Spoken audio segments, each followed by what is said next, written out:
¿Cómo está, señora, señor? Bienvenido aquí a Conciencia de Valores.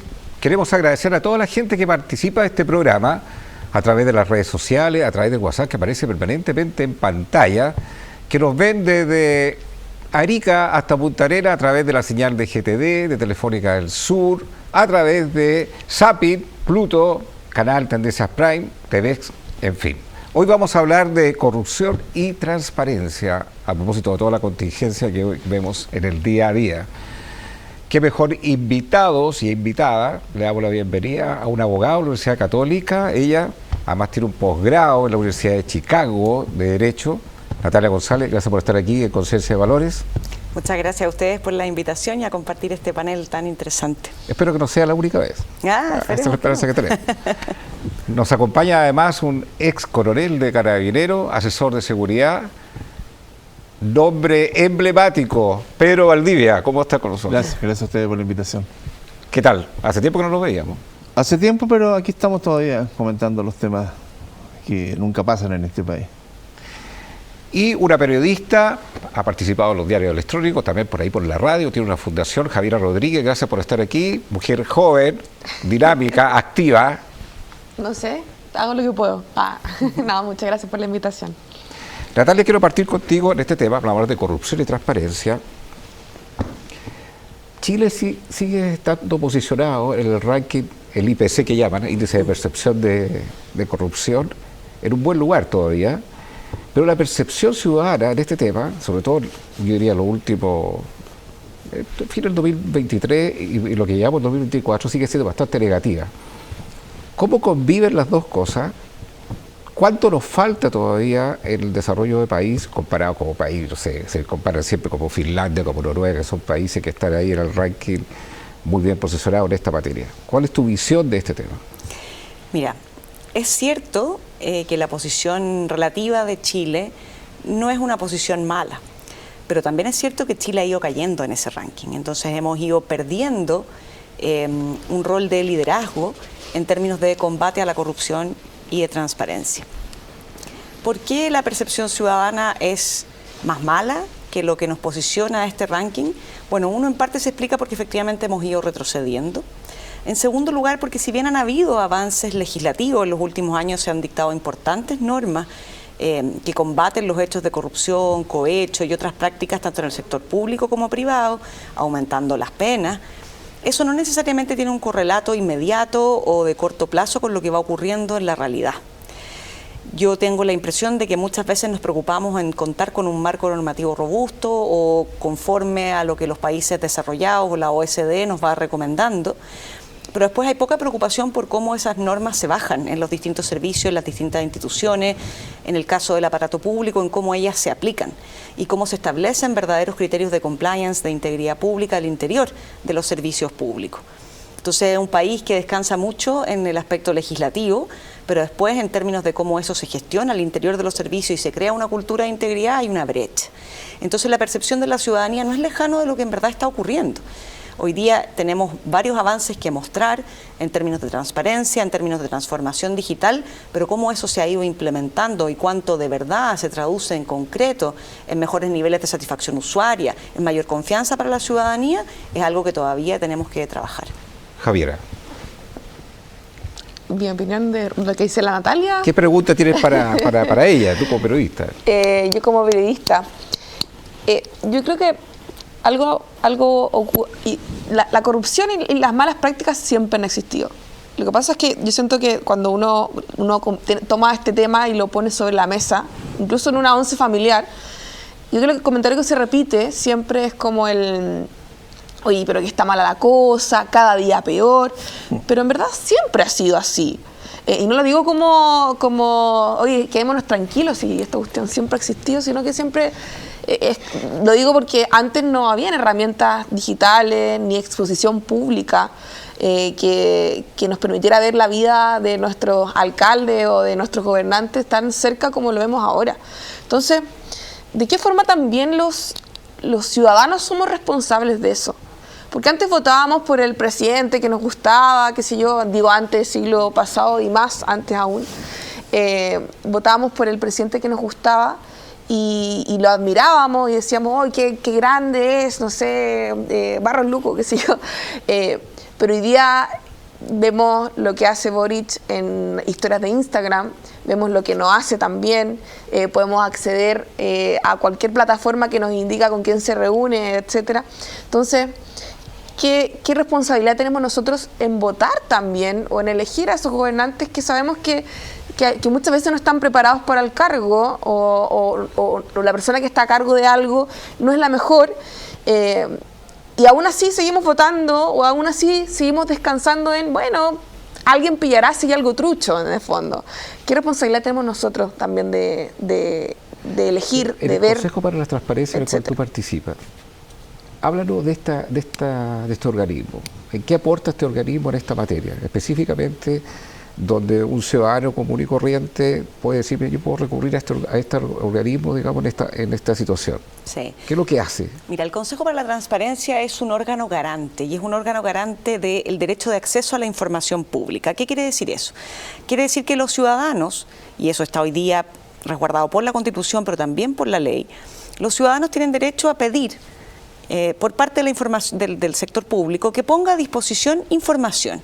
Esa información la tienen que poner a disposición vía transparencia activa, que se llama, que es que en los sitios web de los distintos ministerios, servicios, municipios, gobiernos regionales, porque esto no solo afecta a la administración central, tienen que disponer información organizacional, información de su personal, los sueldos que se le pagan a ese personal, los contratos que celebra ese servicio con terceros, cómo esos contratos llegaron a celebrarse, si fueron por concurso público, por trato directo, los montos que se pagan, las rendiciones de cuentas que se tienen que rendir a propósito de esos servicios que se contratan.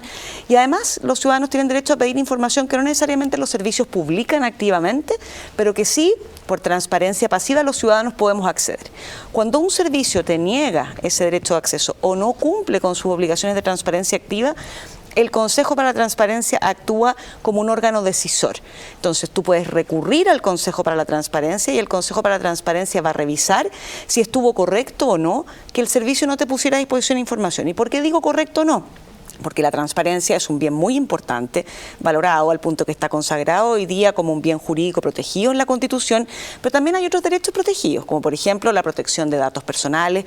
Por ejemplo, en algunos casos no toda la información es pública porque hay bienes como la salud pública, la seguridad de la nación, el buen funcionamiento a veces de los servicios, que también hay que ponderar y decir cómo entonces hacemos que estos dos bienes jurídicos en juego se concilien con el gran anhelo de transparencia, de acceso a la información, que a su vez camina de la mano o ayuda o coadyuda, no siempre la correlación es tan directa, con el combate a la corrupción. Ahora, eso que pareciera ser una herramienta poderosa a la cual cualquier ciudadano puede recurrir, la mayoría de los casos de corrupción, voy a ir al tema, por ejemplo, de los municipios, no ocurre por ahí la denuncia, ocurre porque alguien se autodenunció o denunció a otra persona que estaba participando en temas de corrupción. Entonces, no se da, a pesar de existir este mecanismo, la ciudadanía como que lo desconoce, pero los casos no revientan por ahí, revientan por otro tipo de mecanismo. Mira, yo te diría que hay de todo. Hemos tenido muchos casos en el pasado de usuarios, porque es cierto, la ciudadanía conoce este mecanismo, pero hay ciudadanos que lo conocen mucho más y que lo utilizan con mucho mayor frecuencia. Y hay, por ejemplo, un gran usuario del acceso a la información es, por ejemplo, la prensa, ¿ya? Los centros de estudio, los centros de investigación, que también levantan, a propósito de los datos que se le entregan por parte de la administración pública, reportajes, información, análisis que después sirven para destapar otro tipo de casos. Ahora, por cierto, no somos el único organismo. Aquí hay una suerte de sistema que está integrado por el Consejo para la Transparencia, la Contraloría General de la República, el CAIG, que hoy día es un organismo más bien regulado a nivel de reglamento, que es un órgano contralor interno de lo que hace el gobierno y la administración central, y hoy día hay un proyecto de ley que lo lleva a un rango superior, dado los casos que se han ido destapando en los últimos años. Están los tribunales de justicia, está el Ministerio Público, y cada uno de nosotros aporta en distintas esferas hacia esta gran tarea que es la transparencia, que es el combate contra la corrupción. Vamos al tema para don Pedro de Valdivia. ¿Cuánto también el narcotráfico en todo este tema, con todo este mecanismo, en los últimos años ha permeado distintas instituciones, incluyendo Carabineros, incluyendo la PDI? ¿Cuál es tu mirada de todo lo que está ocurriendo? Bueno, yo diría a esta altura que no es necesariamente el narcotráfico, aunque te parezca extraño.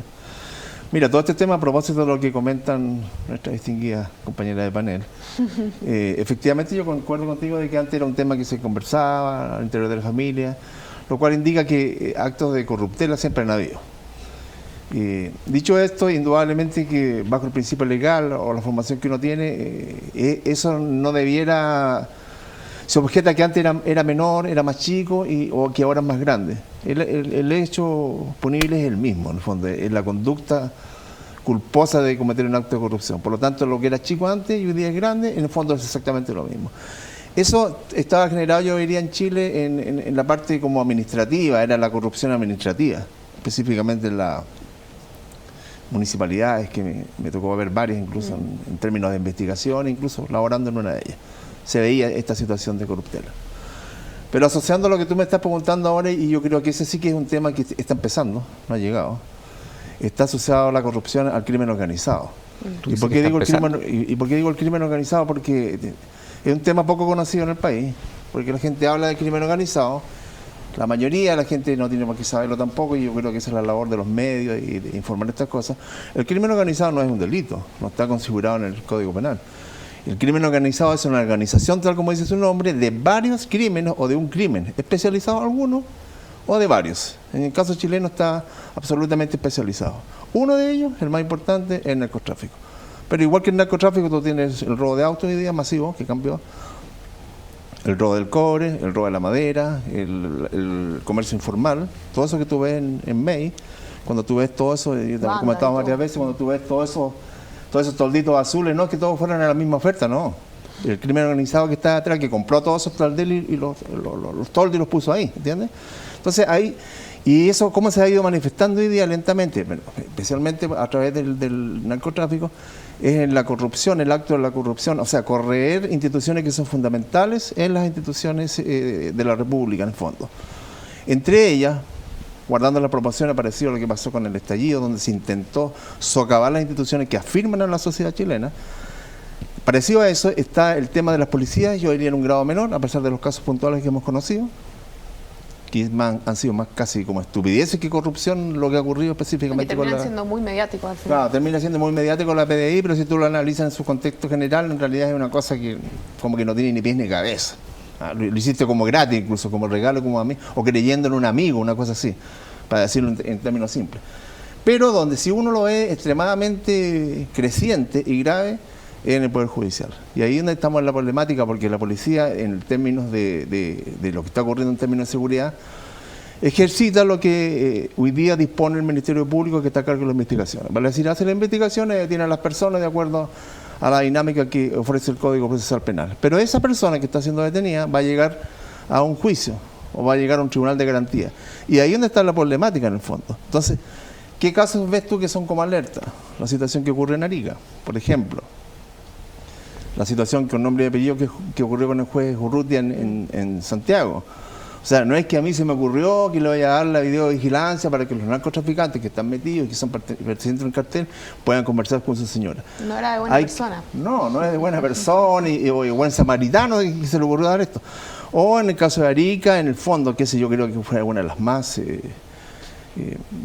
por lo menos a mí me llamó la atención, que soy seguidor del tema y por lo que hago, es al comienzo, cuando recién, porque hay que recordar un poco, sintetizando un poco la idea, cuando entró el crimen organizado en Chile, aprovecha la circunstancia de la pandemia, empieza en el norte, se produce un gran acierto policial, la detención de las primeras 16 personas del EPDI, del Tren de Aragua, que efectivamente existe, no como dice el gobierno bolivariano que no existe, pero existe, es real. Entonces, ¿qué pasa con esa detención?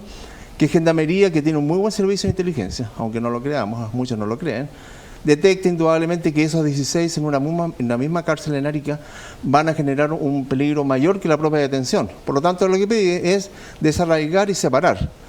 Y vemos la primera reacción, que a lo menos llama la atención, no digo que sea corrupto, pero yo lo investigaría, es que el juez dice que no deben ser separados. Y no deben ser separados porque tiene la abuelita, la mamá, vive en el mismo Arica, porque pertenecen al club deportivo, porque supuestamente los niños ya tienen amigos en el barrio. O sea, el arraigo social que le llaman es tan fuerte que impide que los delincuentes pertenecientes a un cartel no puedan ser desarraigados. Afortunadamente la Corte puso en su lugar. Hay varios ejemplos más de eso. Sí, pero en el mismo Arica va a terminar, okay, porque este es muy relevante. 2 años después, 3 años después, la Defensoría, que probablemente, entre comillas, su papel, a mí en lo particular, yo no sé qué opinas tú, pero la Defensoría Penal Pública se creó para garantizar que los derechos de las personas se respetaran, no para inventar explicaciones de crímenes que son evidentemente hechos de tal manera como está ocurriendo hoy día con la Defensoría Penal Pública. Entonces, para terminar en este punto, se pide, quizás aprovechando la ley de transparencia, la identidad de los testigos protegidos. Y el juez se los da. ¿Tú puedes entender eso, que en un proceso de crimen organizado tú das la identidad de los testigos protegidos, que la propia ley de drogas te lo consagra? Los resguarda. Afortunadamente las Cortes en este minuto han puesto las cosas en su lugar.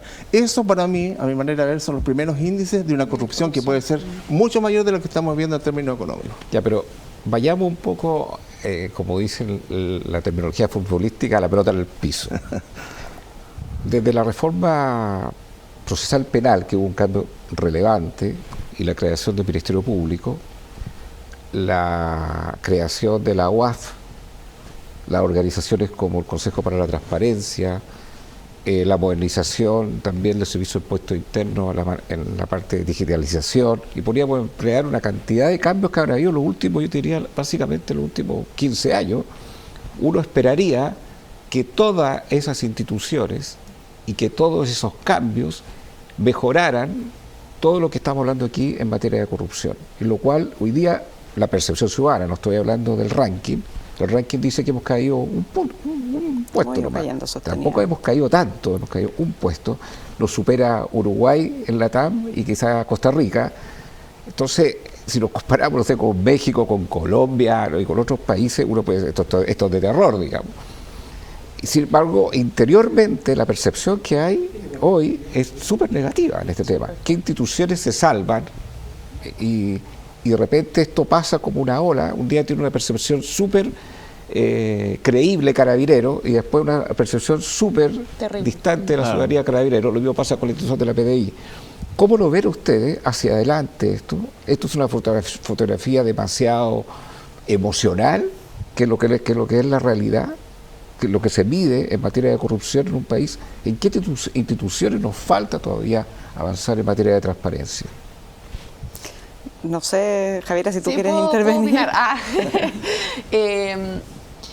Mira, yo creo que así como para ponerlo en el piso máximo de la conversación, si uno se compara, y bien lo comentábamos acá, Chile es un país muy aburrido.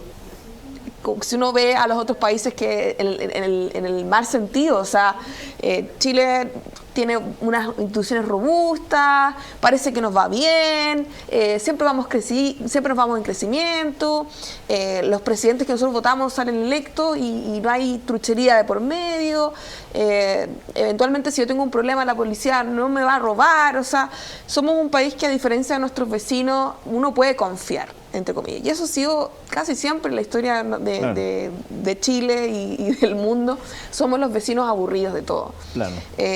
Exacto, si hay una elección, uno vota y ok, esa es la persona electa y así, en fin, no pasa eso en otros países de Latinoamérica.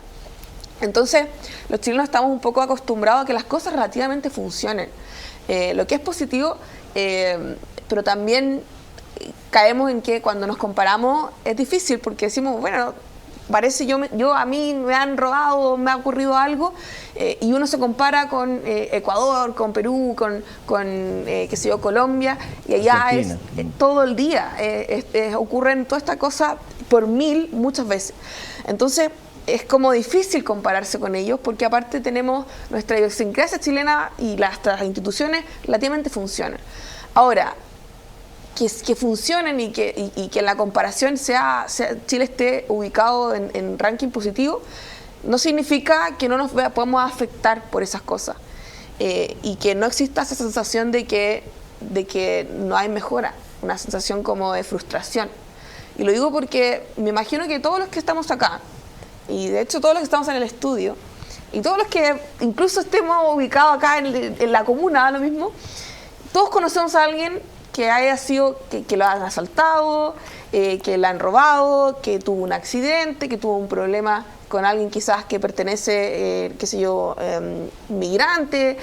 Todos nos hemos he visto afectados cercanamente, o al menos tenemos un conocido que ha vivido esto. Entonces, naturalmente nos sentimos como que Chile está peor y que nosotros estamos peor y que no hay esperanza, porque ocurren casos como estos, como los que comentó Pedro, en donde prendemos la tele y que el juez es corrupto, cambiamos el canal, es que el municipio no funciona, es que esto otro se robó la plata. Entonces estamos rodeados, bombardeados de información de que no funciona, y encima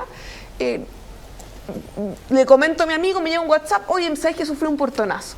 Entonces estamos saturados de una sensación muy negativa, y que en parte es sensación, pero gran parte es realidad. Y muchas veces el gobierno y muchas veces algunos alcaldes que incluso están sometidos a la corrupción, o al menos atacados por eso, nos dicen, oye, si es pura sensación, no, si esta cuestión está alimentada por los medios. Bueno, yo creo que no. Invento como el tren del agua. Invento como el tren del agua. No, oye, Chile creció un 2%, mira. Y no, nosotros que estamos acostumbrados a que nos vaya bien, no nos podemos descansar en que... Estamos de acuerdo, pero no podemos descansar en finalmente, eso. Natalia, ¿dónde está la visión objetiva de esto? Porque Sí. uno puede decir, bueno, estamos en un país como México, estamos en un país como Perú, estamos en un país como Colombia. nos medimos? Ahora, es Es evidente difícil. que han ocurrido situaciones en Chile, sobre todo los últimos 2 años, que no veíamos. Secuestro, extorsión, lo que ocurrió ahora, que encontraron un cadáver en Ñuñoa. O sea, eran cosas que no estábamos acostumbrados a ver. Pero de la misma forma, hablo de otras noticias. De repente un ciudadano intentó sobornar a un carabinero el otro día y fue detenido. Que eso ocurre muy habitual en otros países, no es la realidad nuestra. O sea, ¿cuánto hoy día realmente lo hemos deteriorado en esta materia? ¿Lo hemos estancado?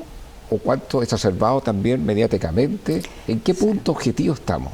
Sí, mira, a ver, en la medida que los países se van desarrollando y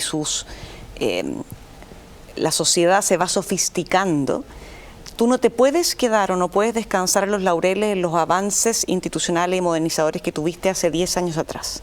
La mayoría de las cosas que se mencionaron acá, cuando comenzamos esta parte del diálogo, son avances institucionales de Chile muy relevantes, pero son avances que se hicieron entre el año 2008 y 2012. Pero de ahí en adelante, ¿qué más hemos hecho como país? Y hemos tenido discusiones recurrentes en torno a los diagnósticos, y pareciera haber ciertos acuerdos transversales, pero después eso no se traduce en cambios, y eso va haciendo que nuestra institucionalidad se ralentice frente a las nuevas demandas y nuevos desafíos que vivimos como sociedad, en una sociedad que recibe inmigrantes, donde la inmigración legal es bienvenida, pero la ilegal debiera ser severamente sancionada. Tú tienes que hacerte cargo de esos desafíos. Y, por ejemplo, ¿qué desafíos tenemos que yo creo que siguen pendientes y que hacen que esa percepción de corrupción sea real? Hoy día tenemos un sistema de nombramiento de jueces que amerita ser revisado y cambiado. Hoy día tú tienes designaciones directas por parte del presidente de la República, dando lugar a todo un esquema que se conoce como el besamano, donde las personas que quieren ser designadas hacen todo un lobby en el Poder Judicial, pero además en el Poder Ejecutivo. Tú tienes ahí un problema grave que no se ha resuelto habiendo un diagnóstico transversal al efecto. Hoy día también tenemos un sistema político paralizado, que dada la fragmentación y atomización que tiene, no toma decisiones relevantes, y es muy difícil que las vaya tomando. Hoy día tú tienes una serie de avances normativos, pero a nivel de leyes transitorias. Por ejemplo, las leyes de presupuesto son de vigencia anual, y cada vez que explota algún caso, como por ejemplo los de las fundaciones, Democracia Viva y otros, la ley de presupuestos ha servido como un mecanismo para ir introduciendo mayores controles en el traspaso de los recursos que hacen los servicios públicos hacia el sector privado, muchos de los cuales son muy necesarios. El Estado no es suficiente y necesita el apoyo de la sociedad civil, obviamente con los resguardos y las rendiciones de cuenta y los controles de gestión necesarios y la concursabilidad de esos recursos. Bueno, pero muchas de esas normas se insertan en leyes que son transitorias, como la ley de presupuesto. Entonces, ¿hay proyectos de ley para llevarlo a leyes generales? Sí, pero no avanzan en el Parlamento. Luego nos quejamos de falta de modernización del Estado en un amplio sentido. Hoy día, por ejemplo, las normas sobre empleo público no te permiten remover fácilmente a funcionarios que hoy día están en categorías de planta o que tienen sus cargos, por así decirlo, asegurados, hay procedimientos de sumario, por supuesto que hay procesos para removerlos, pero no hay procesos rápidos, no hay incentivos necesarios para que los funcionarios que sí destacan y que son muchos tengan adecuada movilidad al interior del mismo servicio donde trabajan o en otro servicio, movilidad horizontal. En todos esos temas nos hemos ido quedando atrás como país y nosotros tenemos que hacernos cargo de esas fallas o de esos retrasos institucionales. Por lo tanto, hoy día que se destapen casos y que seamos capaces de, con las instituciones que tenemos, con estos defectos, de hacernos cargo de ellos, bienvenido que se destape, bienvenido que se conozca y bienvenido que la institucionalidad se haga cargo. Pero no nos tapemos los ojos que estas imperfecciones, que estos retrasos institucionales nos van a ir pasando la cuenta. Hoy día, por ejemplo, tenemos un Ministerio Público que fue un avance en ese minuto. Bueno, pero miremos al Ministerio Público hoy. ¿Cuánta complejidad le hace falta al Ministerio Público para hacerse cargo de los nuevos crímenes que está enfrentando la sociedad? Hoy día el Ministerio Público tiene una fiscalía de alta complejidad que la ha ido creando, pero ¿cuánto apoyo institucional tiene esa fiscalía de alta complejidad? No tiene un correlato ni constitucional ni legislativo, sino más bien va dependiendo de la voluntad o de la gestión de quien asume el mando de esa institución.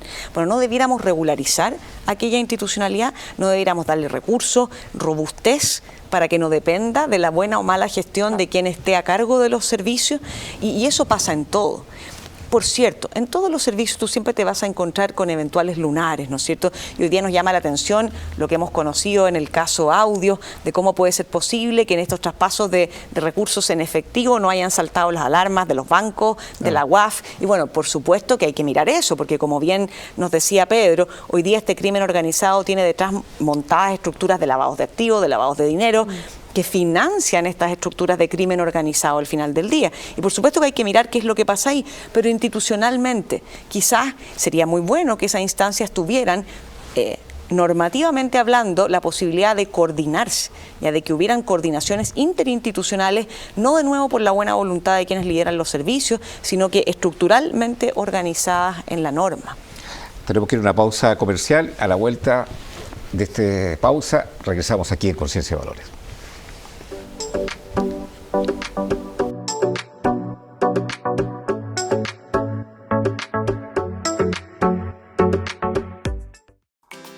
¿Las deudas te tienen sobrepasado? ¿Cansado de cobros abusivos? ¿Sabías que te puedes declarar en quiebra? Sí, en quiebra como persona natural. Hoy no solo las empresas pueden quebrar, tú también puedes. En Chile existen 4,5 millones de personas en mora. Si no puedes pagar tus deudas, el declarante en quiebra como persona es una solución 100% legal a tus problemas económicos.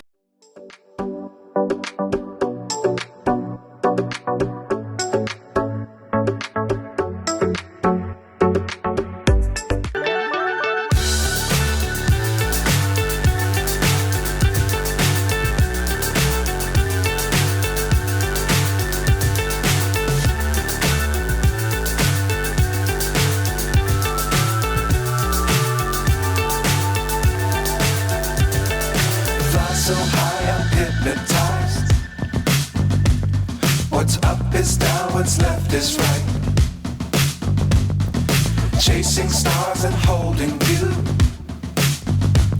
I can't see the end, but we'll see it through.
Siga con nosotros, Canal 31, lo que todos queremos ver.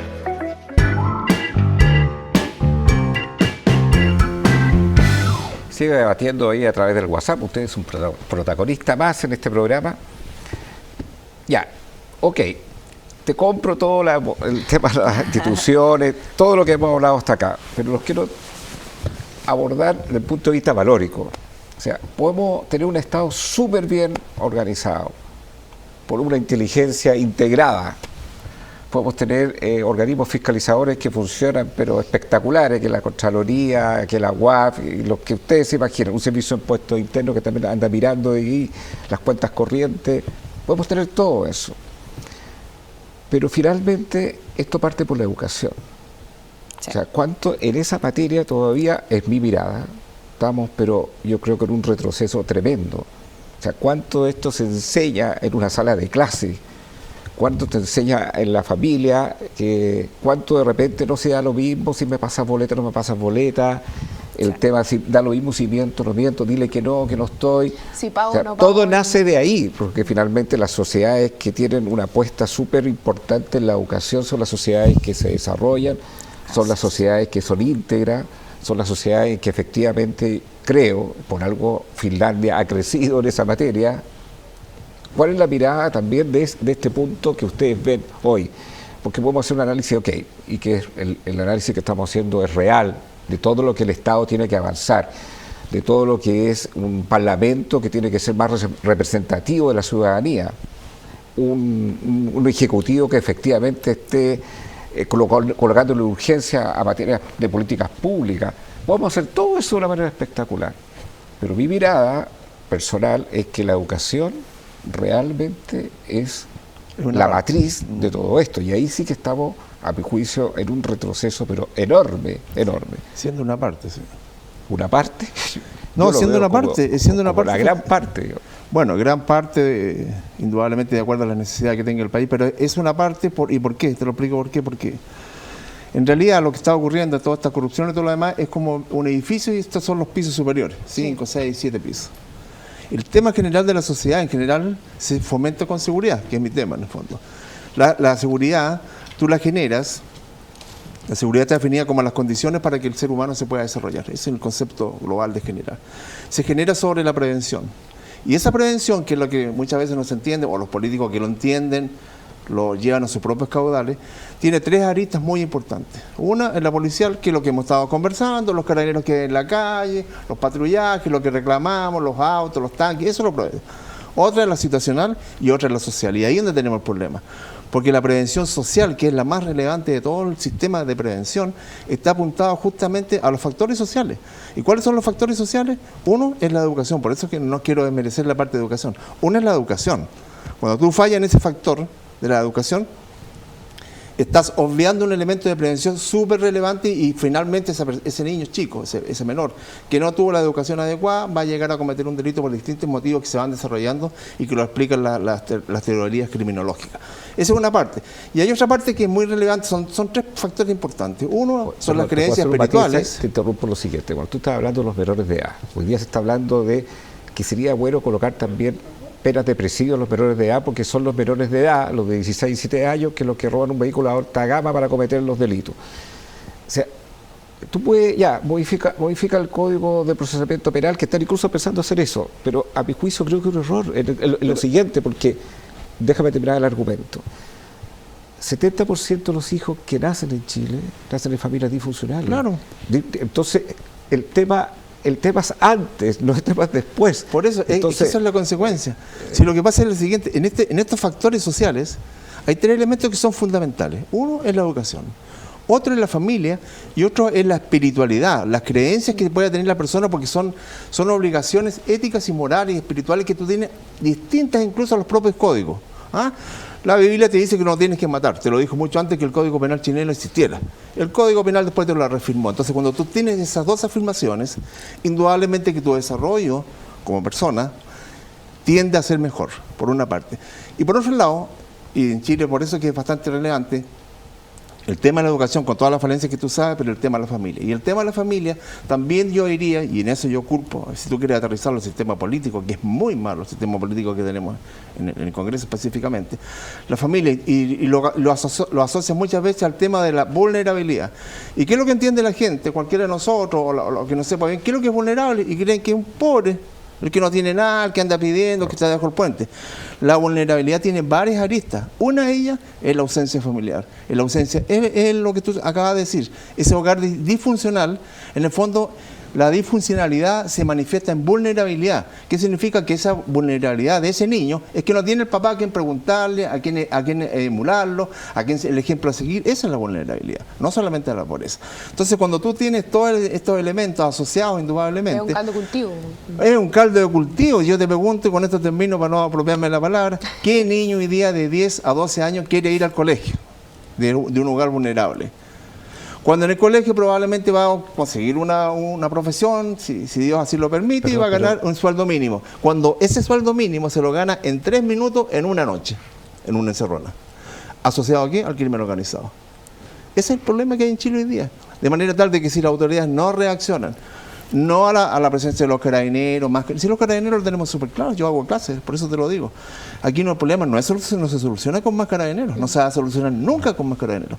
Se soluciona con la prevención social y la situacional que viene de la mano. Y la calidad de la educación, Javier. Así es. No, estoy de acuerdo con lo que dijo Pedro. Al final, los carabineros nunca van a ser suficientes. Es como bueno mercado, o sea, las necesidades son infinitas. Y la posibilidad de atender a esas necesidades son muy finitas, muy limitadas. Entonces al final tendríamos que tener todo Chile siendo carabinero para que no ocurriera nada. Yo creo que son varios factores. Está la educación de los colegios, está la educación también cuando, no sé, la que hay en los mismos amigos que tú tienes cuando te relacionas, pero creo que a mi forma de ver, y es el modelo de sociedad que yo creo, es la familia.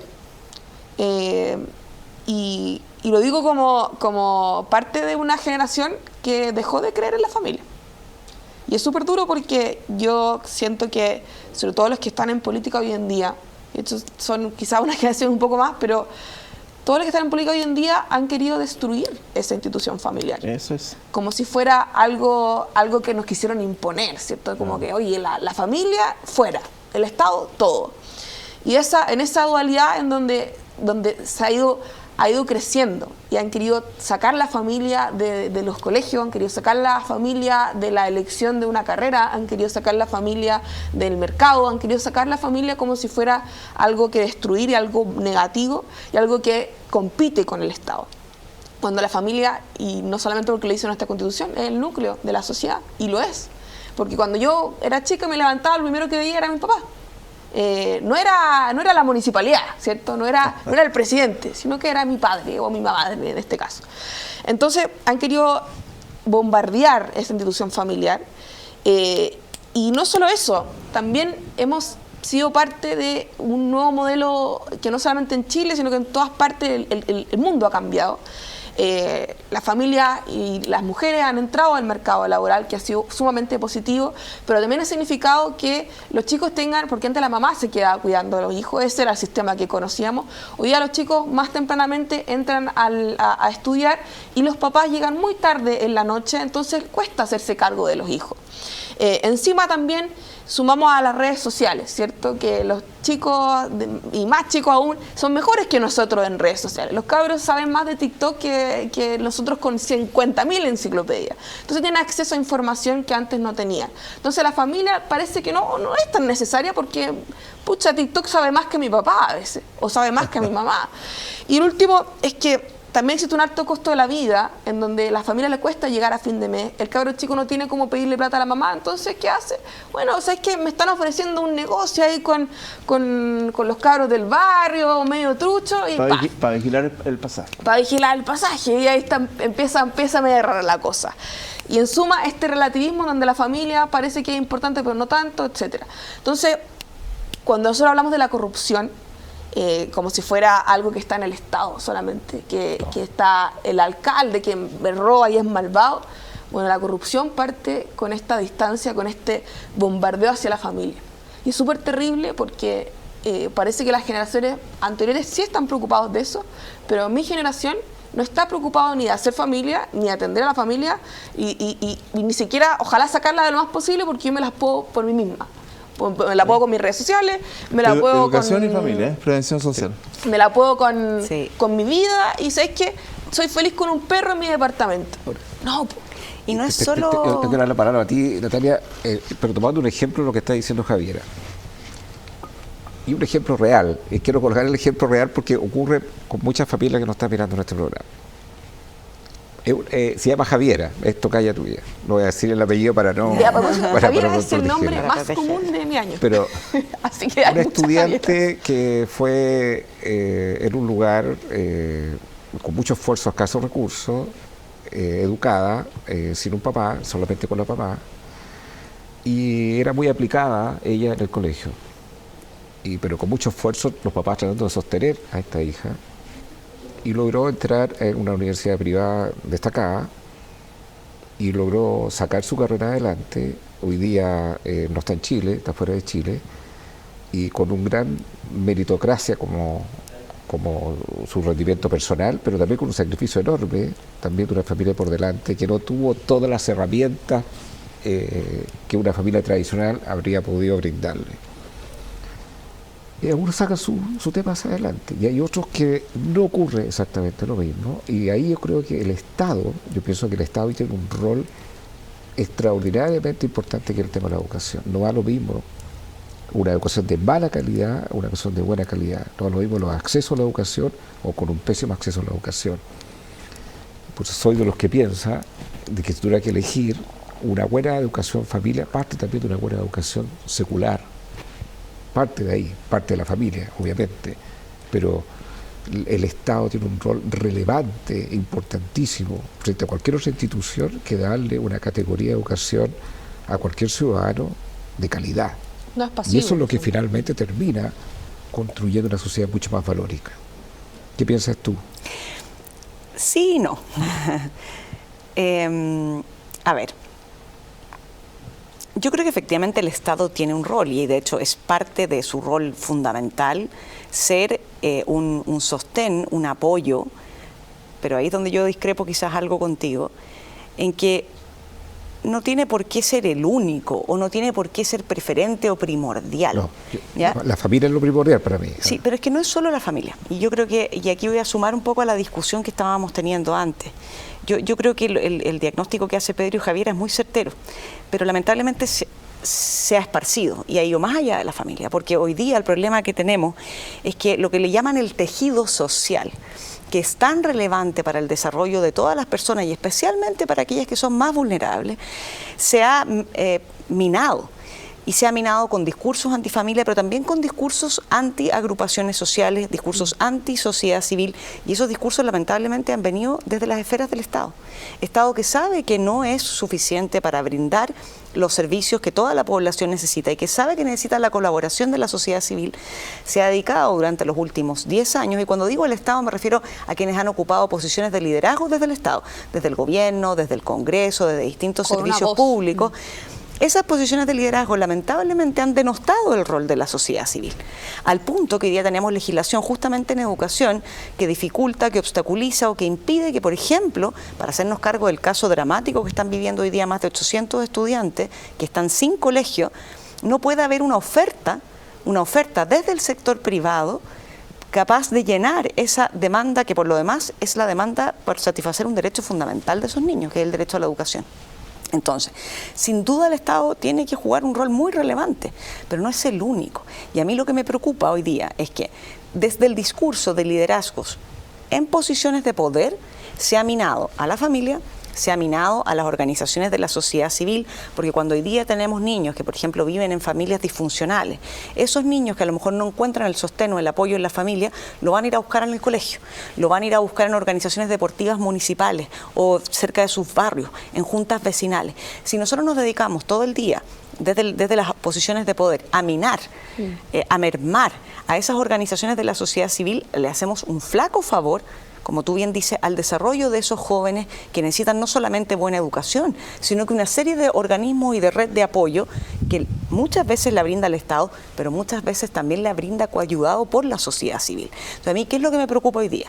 Me preocupa que hay un discurso público preponderante que en buena hora ha ido retrocediendo estos últimos años, pero fue el discurso preponderante hasta el año 2019-2020, en que la sociedad civil básicamente no tenía ningún rol que cumplir, que era el Estado el que tenía que cumplir ese rol, donde además se mermó lamentablemente el rol de la autoridad.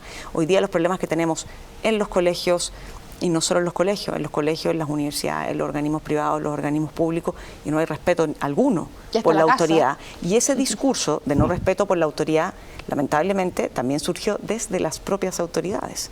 O sea, ¿cuántos parlamentarios vimos en su minuto denostar el rol que cumplían otras instituciones de la sociedad civil, como por ejemplo Carabineros, ¿no es cierto? ¿Quién elige a las autoridades? Las personas. Ya, pues entonces también hay una responsabilidad colectiva. Pero sin ¿Quién duda, elige a un diputado? ¿Quién elige a un senador? es ¿Quién una elige a un responsabilidad. presidente? Pero yo no estoy quitándole al revés. Yo creo que el primer Perdón, responsable de las decisiones pero- que tomamos somos nosotros pero mismos, ¿no es cierto? Sigo la pregunta. Para que yo elija un senador, para que yo elija un diputado, ¿en base a qué lo elijo? Lo elijo porque me gustó, porque lo vi en un programa de televisión, porque su forma externa me empatiza, o porque yo estoy educado cívicamente.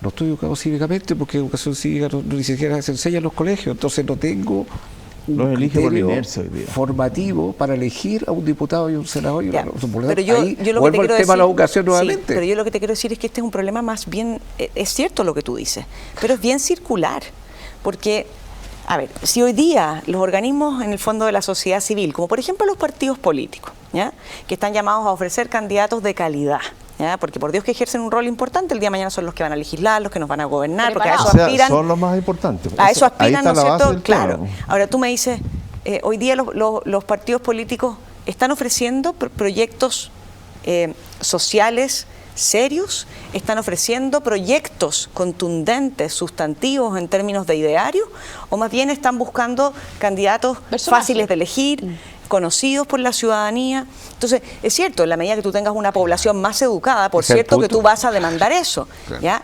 Pero si los liderazgos que tienen en una sociedad no empuja a darle valor, por ejemplo, al mérito, al rol de la autoridad, al respeto, cosas que se han ido perdiendo en la sociedad, Pero ¿por qué se tú vas pierde, Natalia? generando Vamos- un círculo vicioso en que tus propios líderes, Sí. tus propios líderes nacionales, no empujan proyectos que tienen que empujar, pero que hay que tener coraje y valentía para empujarlos y no irse con la ola. Entonces, yo creo que esto es un círculo. Tú necesitas, por cierto, un sistema educacional, pero abierto, no solamente estatal. El Estado tiene un rol, pero un sistema donde tú tengas buena educación y de calidad, y si no la tienes, tengas la libertad de elegir otro sistema que te la pueda proveer. Eso yo sin duda lo creo. Pero creo al mismo tiempo que quienes están en las posiciones de liderazgo, en la contingencia actual, y con eso me refiero hoy, en los próximos 10 o 20 años, tienen una tarea titánica por delante, de volver a poner estos valores en el centro de las políticas públicas, de volver a poner el mérito en el centro de las políticas públicas, porque ¿qué sacamos con tener establecimientos que ofrezcan gran calidad de la educación si los padres no pueden elegir esos establecimientos y van a estar condenados a el establecimiento que le tocó? El mismo ejemplo que tú ponías de una persona que con todo el esfuerzo de su familia y de su esfuerzo personal logra ir creciendo, desarrollándose y superando vallas que probablemente si fuera por la condición en el grupo social donde nació a lo mejor no las habría superado.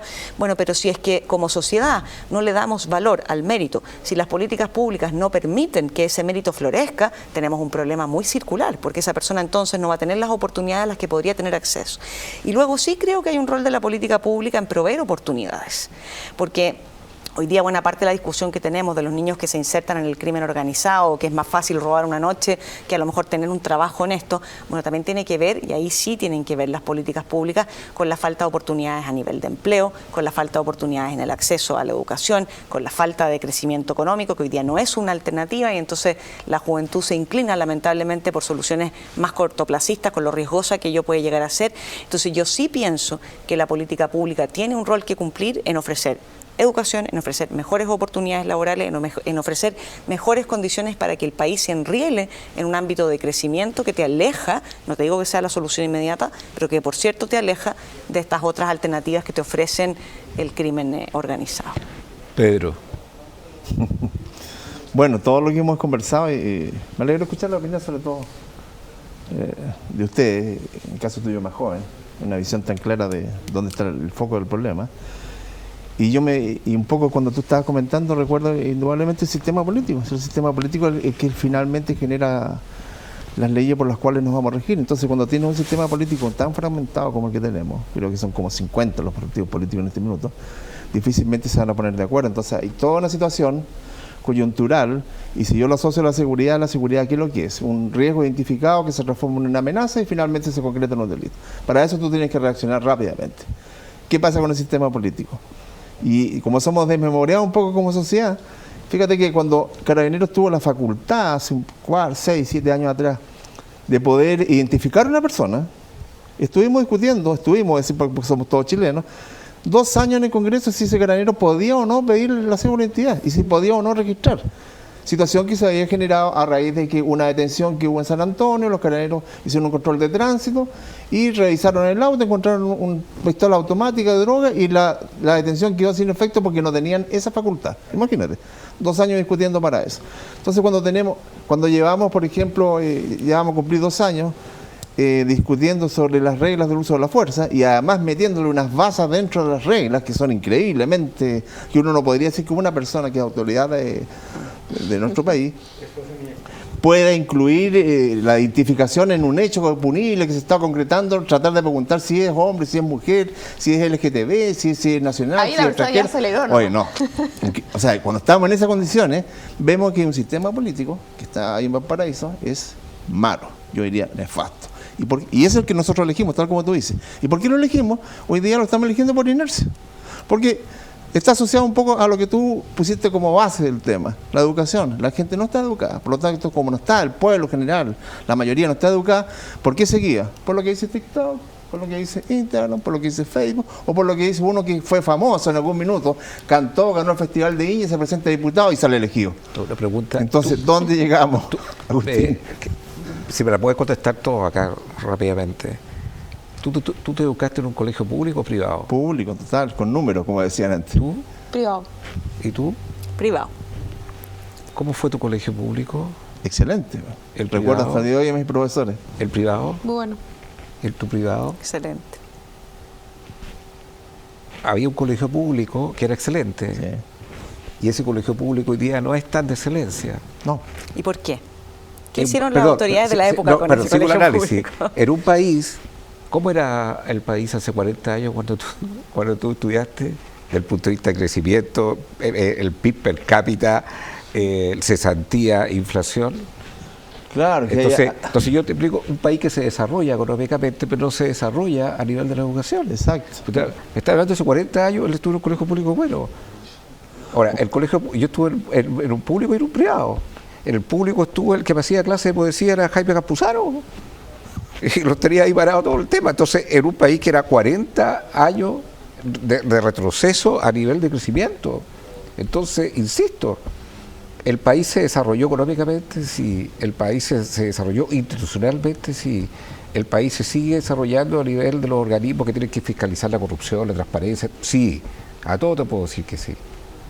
Pero el país a esa velocidad no se ha desarrollado, que en materia de ofrecer una calidad de educación que yo creo que no tenemos un contrapunto en eso. No veo que tengamos una diferencia de opinión. No, que haya, yo creo que tenemos... que tenías un matiz en eso, porque hablabas tú del rol del liderazgo también de la política, pero el rol del liderazgo de la política parte de antes, quien elige a los políticos. Sí, para elegir a los es una políticos discusión del tenés que huevo a la informar gallina. también. Es que exactamente, porque lo que pasa, Agustín, es que al final del día, cuando tú tienes un sistema educativo que, como tú bien decías, con sus falencias y sus defectos, pero un sistema educativo público que funciona o funcionaba bien, ¿ya? Y en vez de potenciar a esas instituciones y en vez de potenciar las características positivas y de que otras instituciones públicas educacionales imitaran esas características, te dedicaste a echar ese modelo abajo por parte del sistema político, porque eso fue lo que ocurrió y que es lo que hoy día tenemos que urgentemente revertir. Cuando el sistema político echa abajo esas instituciones educativas estatales, algunas de ellas no eran estatales, pero buena parte de ellas sí, y nos dedicamos a pegarle en la línea de flotación, que es básicamente el mérito, ¿no es cierto? Y a decir que en realidad una sociedad que se basa en el mérito es una sociedad competitiva, una sociedad que los ideales neoliberales, capitalistas, yo creo que nos fuimos al despeñadero, porque una sociedad que no valora el mérito, que no valora el esfuerzo, venga de la educación pública o privada, una sociedad que está destinada completamente al fracaso. Entonces no veo un contrapunto en nuestras posiciones. Yo lo único que te agrego a la tuya es que yo creo que lamentablemente en educación, en un tema tan relevante como la educación y por sobre todo la educación pública, la política, lejos de ayudarla y lejos de proveer una educación de calidad a través de las políticas públicas, la ha minado, la ha mermado y peor aún, se ha hecho cargo de que no haya una alternativa y que no haya una oferta por parte de la sociedad civil del sector privado. Porque la miraron con malos ojos, porque veían ahí una competencia no sana, cuando en realidad lo que nos debiera preocupar es la educación de los niños, no quien la provee y en la medida que cumpla con las regulaciones. ¿Qué importa que las personas tengan acceso a oferta pública o privada? La oferta pública tiene que dedicarse a hacer una buena oferta pública, pero no a combatir la oferta privada, porque entonces nos quedamos sin libertad de elección los ciudadanos y sin entonces a nuestro derecho a la libertad de enseñanza y al derecho a educación que nos consagra la Constitución. Entonces, en un comentario más político mío, yo lo que te quiero decir es ¿cómo podría yo estar en desacuerdo que la educación es la base? Por supuesto que sí, pero ¿qué hacen las autoridades a cargo? Porque lamentablemente en el tema estatal están a cargo las autoridades, ¿no es cierto? Hemos ido creando organismos cuya evaluación no es clara. ¿Han servido o no para mejorar la educación pública en Chile, estos famosos SLEP o no? A años ya de su implementación en los lugares donde se ha implementado, ¿ha mejorado la educación pública? Los sistemas de selección, la cantidad de trabas y burocracia que se le puso a la educación privada, ¿ha contribuido a mejorar la educación? Yo pienso que no. Y esas decisiones han sido decisiones de política y de política pública. Nos quedan un minuto de programa. Prácticamente usted tiene 30 segundos en esta parte final. Siempre hacemos la misma pregunta a cada uno de los invitados. ¿Cuál es el valor? Se llama conciencia de valores, por eso lo es pregunto. parte de la dinámica. ¿Cuál es el valor más ausente que ustedes ven hoy en nuestra sociedad? Don Peter. Bueno, la formación valórica está asociada un poco a lo que tú señalabas, este crecimiento que se vio en Chile. No tuvo el mismo crecimiento valórico, los menores específicamente. Y de ahí se empezó a señalar, apuntado a lo que tú señalabas, socavar la familia, socavar las instituciones que son... ¿Y cuál es el valor más ausente que ves hoy día? El valor más ausente. El valor más ausente es el núcleo familiar. El núcleo familiar, porque de ahí nace indudablemente todo lo que es la formación de los pequeños.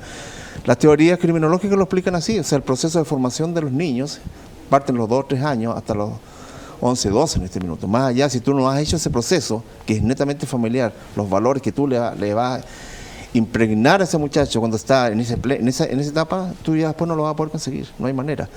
Eso no estuvo asociado con el crecimiento, porque en el crecimiento finalmente se impuso, en cierto modo, la política, o entre comillas, el eslogan de el fin justifica los medios, y ahí realmente perdimos todas las conciencias.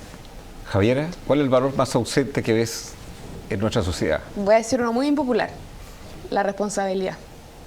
Creo que durante estos últimos años, y sobre todo como a nivel generacional, hemos pensado que la responsabilidad lo tienen otros, que el Estado es el responsable, que el de al lado es el responsable, que exigir a un otro que solucione los problemas. Y tal como mencionó Natalia, la sociedad civil, el individuo, la familia, tenemos una responsabilidad en la educación, una responsabilidad en poder transmitir valores, una responsabilidad con Chile, que es un país que nos necesita. Y cuando trasladamos esa responsabilidad a un otro, al final es como este problema del huevo de la gallina: o es la educación, o es el Estado, o es qué sé yo. Y yo creo que nosotros como ciudadanos tenemos mucho que hacer y mucho que combatir, muchos sueños por que cumplir. Entonces, cuando hablamos de responsabilidad, yo lo miro en positivo. No es solamente una responsabilidad de hacer, sino que también es un cariño a Chile, es un cariño a quien soy, es un cariño a mi mérito, es un cariño y un deber de poner todo eso aprendido al servicio de los demás. Natalia, ¿cuál es el valor más ausente que hoy ves en nuestra sociedad? Fíjate que yo creo que también, y apalancado un poco por el discurso público de los últimos años, yo fíjate que veo en el esfuerzo. El esfuerzo es un valor que está hoy día lejos del discurso público, está ausente. Hoy día se habla de la igualdad, ¿ya? Se habla de que merecemos, se habla de que tenemos derechos, pero se habla poco de que esos derechos van asociados muchas veces de deberes, se habla poco de que para lograr en tu vida, en tu trabajo, en instancias académicas, incluso personales, es el esfuerzo, el trabajo duro. Esa es la forma de salir adelante. Y hoy día más bien se trata de emparejar la cancha por otras vías, desmereciendo el mérito, el esfuerzo, las obligaciones propias, el talento. Y yo creo que eso lo tenemos que revivir como sociedad. Yo creo que la única forma de que como sociedad crezcamos, creamos en nosotros mismos, en la sana y legítima competencia. Nosotros hablamos mucho de la competencia en el mercado, que haya libre competencia, que se pare el mejor posicionado, desafiemos a los incumbentes, y en otros ámbitos se nos olvida por completo. Por completo. El esfuerzo es parte de esa cadena virtuosa de valor. Y yo creo que como sociedad lo hemos olvidado. Natalia, gracias por venir a Conciencia de Valores.